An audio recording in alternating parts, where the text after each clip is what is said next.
Can I Be Your Dog by Troy Cummings, and we have an adapted toy here that wags his tail and he barks. I also have picture symbols that were made using lesson pics to go along with the story.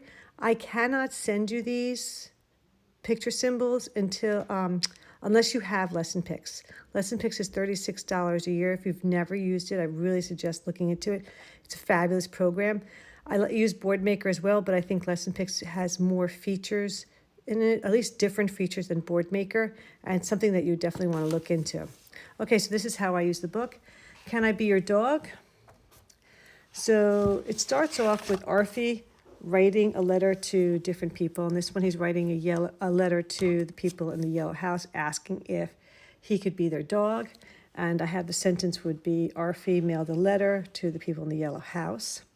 And while he's waiting for his response, you can talk to the kids about him being happy because he thinks maybe the people in the yellow house will want him to be his dog, and then they can hit the switch and show how happy he is. He's so excited, right?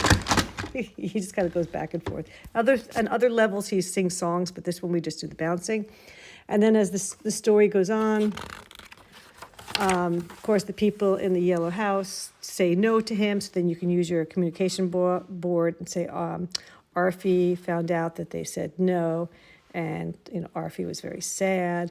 And it goes on. He mails a letter to the butcher. He mails a letter to the fire station, the junkyard people, the haunted house looking, and finally the mail carrier, who's aware of everything that's going on, ends up mailing Arfie a letter and asks Arfie if he would be the dog, he'd be her dog, and Arfie says yes, and so then Arfie's really happy, the mail carrier is really happy. So that's how I use the story in my classroom.